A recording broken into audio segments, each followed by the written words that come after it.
میں عربی ادب میں سیدھا ہاتھ استعمال ہوتا ہے اچھے کاموں کے لیے، اور سیدھا ہاتھ استعمال ہوتا ہے ذمہ داریوں کے لیے. تو ذمہ داریاں اور اچھے کام.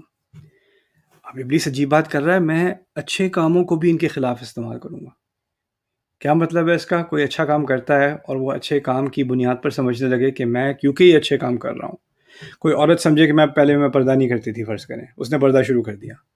اب وہ پردہ شروع کرنے کی وجہ سے وہ جو ساری اس کی سہیلیاں تھیں یا فیملی میں تھیں جو پردہ نہیں کرتی، ان کو ایسے یعنی گھٹیا نظر سے دیکھنا کہ یہ ان کو دیکھو، ان کو کوئی شرم ہی نہیں ہے، ان کو کہ ہے یہ، ان کو توبہ کرنی چاہیے، ایسا کرنا چاہیے.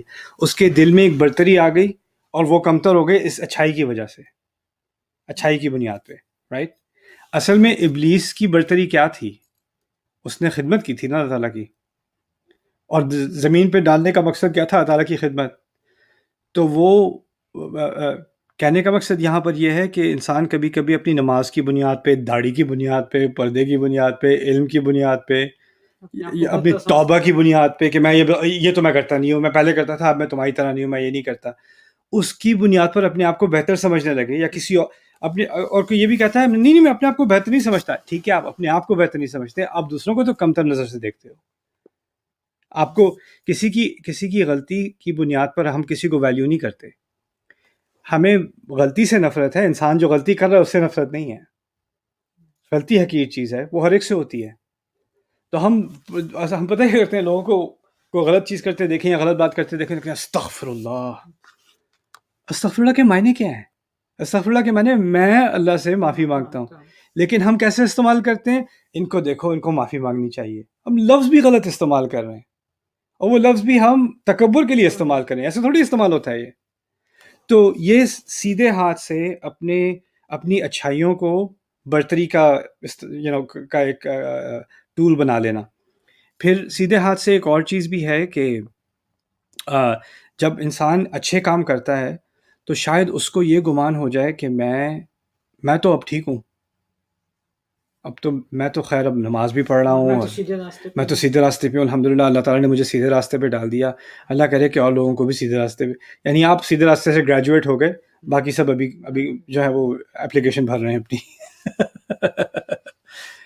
تو انسان کو یہ گمان ہو جاتا ہے کہ وہ اپنی اچھے اعمال کی وجہ سے وہ اچھا ہو گیا ہے. جس طرح ہم برے اعمال کی وجہ سے برے نہیں ہو جاتے، یہ بھی بات میں نے سمجھا دی تھی. ہم اچھے اعمال کی وجہ سے اچھے بھی نہیں ہو جاتے.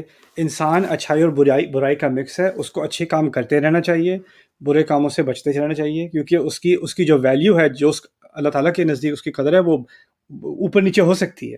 ہمیں نہیں معلوم کس وقت کیا قدر ہے ہماری. ابراہیم علیہ السلام نے اتنی عظیم خدمت اللہ تعالیٰ کے دین کی ہے کہ اس کا کمپیریزن نہیں ہو سکتا. انہوں نے کعبہ بنایا ہے.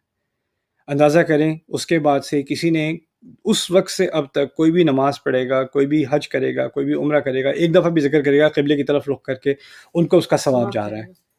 اور وہ بناتے وقت کہتے ہیں ربنا تقبل منا، میرا رب مجھ سے یہ قبول کر لے، وتب علینا، میری توبہ قبول کر لے. یعنی میں یہ خدمت تو کر رہا ہوں دین کی، لیکن پتہ نہیں یہ میرے لیے کافی ہوگا کہ نہیں.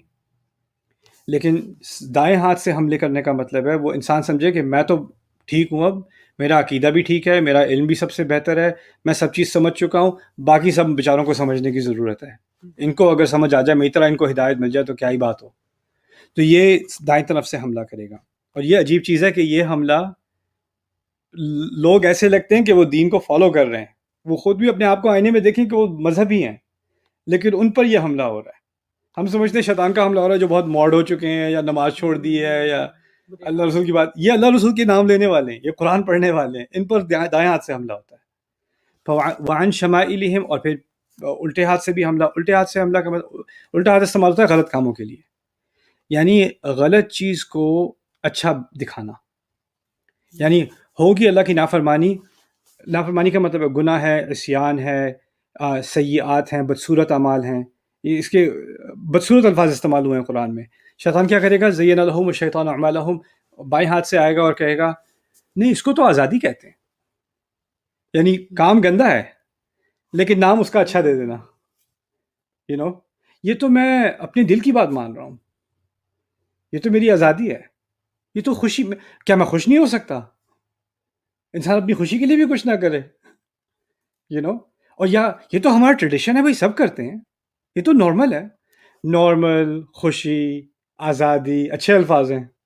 کون کہے گا نہیں آپ کو جی آزادی تو نہیں ہونی چاہیے.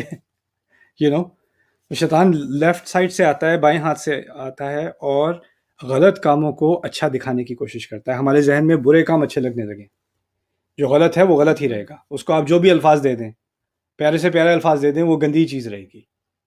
پھر تو یہ چاروں سمتوں سے وہ حملہ کرے گا. اور پھر اس کا مقصد کیا ہے چاروں سمتوں سے حملہ کرنے کا؟ وَلَا تَجِدُ أَكْثَرَهُمْ شَاكِرِينَ. آپ ان کی اکثریت کو شکر کرنے والا نہیں پائیں گے. تو اس سے ہمیں شیطان کے ایجنڈے کا خلاصہ مل گیا ابھی تک. ہمیں مایوس کرنا، ہم میں سے امید نکالنا، ہمیں غلط راستے پر ڈالنا، ہر طرف سے حملے کرنا. اس کا مقصد سارا کیا ہے؟ کہ انسان شکر گزار نہ رہے. انسان جس حالت میں ہے، جو موقع اللہ تعالیٰ نے اس کو دیے ہیں، وہ ان موقعوں کو دیکھ کے یہ شکر نہ کرے کہ اس موقع سے میں اللہ کی رضا حاصل کر سکتا ہوں، اس موقع سے میں ایک مقصد پورا کر سکتا ہوں، کسی اور کی بھلائی بھی کر سکتا ہوں، اپنا فائدہ بھی کر سکتا ہوں. اس کی نظر ہمیشہ ان چیزوں پہ رہے گی جو اس کو نہیں ملی. اس کو کبھی جس کی طرف فوکس ہی نہیں آئے گا جو اس کو ملی ہے. جو دیا ہے اس کا استعمال کرو نا. ہم سوچتے ہیں یہ موقع نہیں ملا، یہ موقع نہیں ملا، یہ موقع نہیں ملا، اس لیے ہم نہیں کر سکتے کچھ. اگر یہ چیزیں ہمیں فراہم ہوتی جو ان کو ملی ہیں تو پھر ہم کر لیتے. تو یہ ابلیس کا مقصد ہے انسان کو ناشکرا بنانا.